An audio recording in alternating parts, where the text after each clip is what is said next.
So guys, welcome to my vlog. Ngayong hapon na ako mag-upload dahil kaninang umaga ay madami akong gawa. And sana magustuhan kong vlog ko to sa matagal kong paghihintay. So dito nga pala ay nag-ayos na ako ng stand para may panggamit ako sa vlog ko. So dito habang nag-ayos ako ng stand, medyo nalilito ako sa stand dahil hindi ko pa kabisado yung gamit na ito dahil hiniram ko lang kay mama to. So sa part na to, inayos ko na yung paglalagay ng cellphone. So, dito nga pala hinihigpitan ko na yung adjustment ng paglalagay ng cellphone para hindi mahulog. So, dito nga pala ay kinuha ko na yung pinakuluan tubig kanina. At pagbalik ko nga pala ay agad na ako nagpasilab ng apoy. Medyo natagalan nga pala ako dito. Tinatanggal ko nga pala yung mga bato para mamaya ay malagyan ko ng maayos yung mga bunot. At sa part nga pala na ito ay biglang dumating si mama.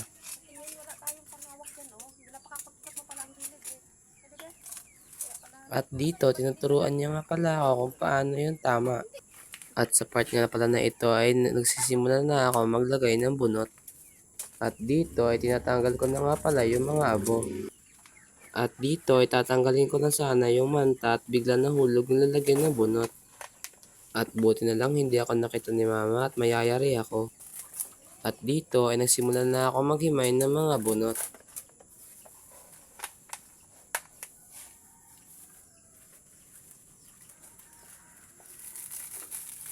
At sa part na ito ay medyo nahihirapan ako dahil matigas yung pinagdikitan ng bunot. So dito fast forward muna natin para makita nyo kung paano ko nilagay yung mga bunot.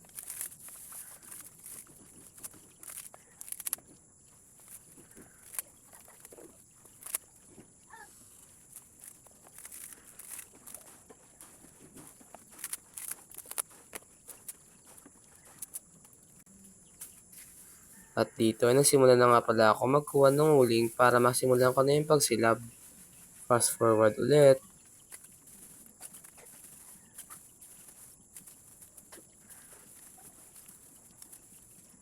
So dito nga pala ay kumuha muna ako ng papel para may pangsilab ako.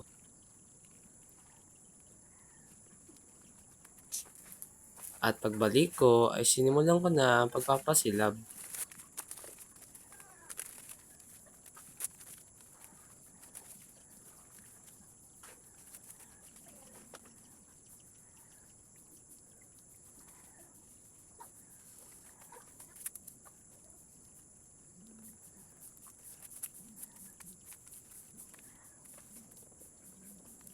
At sa part na ito ay naluluha na ako dahil ang sakit sa mata ng uso at pumapasok sa ilong ko.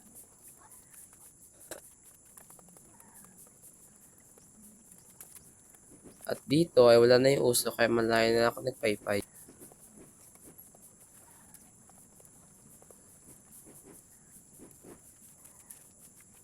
At dito ay nagkuha ulit pala ako ng papel.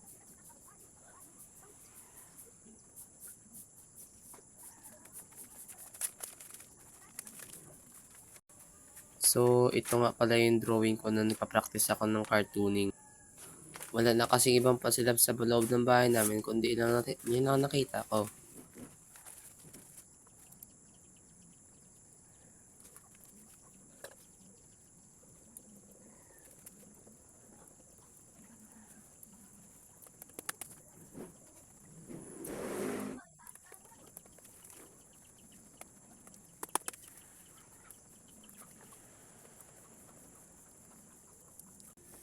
So, dito bumalik na nga pala ako sa loob ng bahay namin.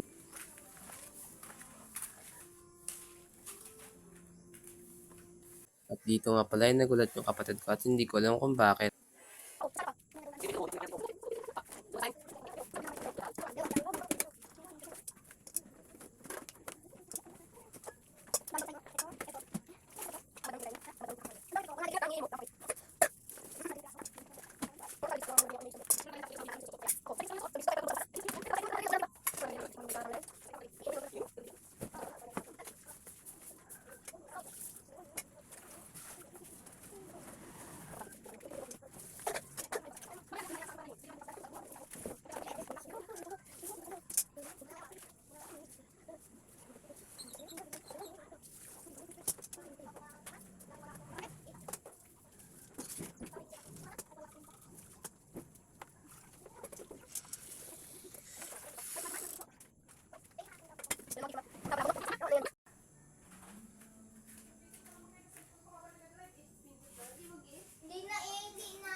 1 hour later.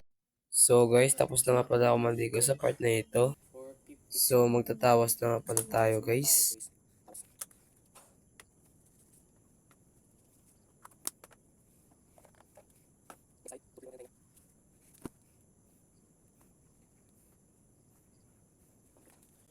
Tapon natin to.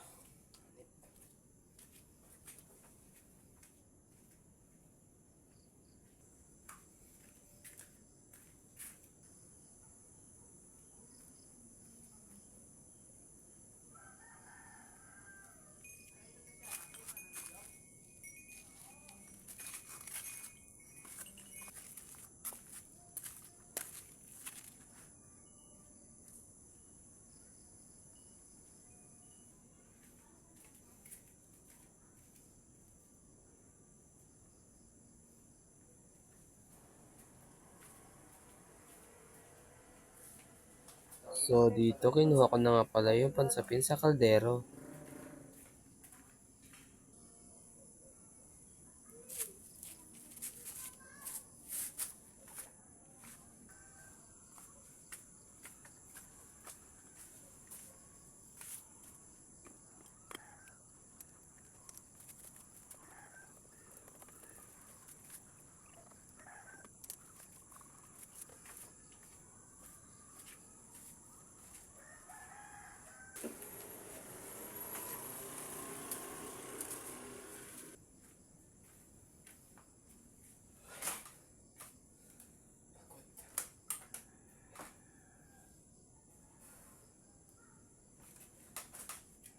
So, wait na lang natin ng 10 minutes yung sinaing dun.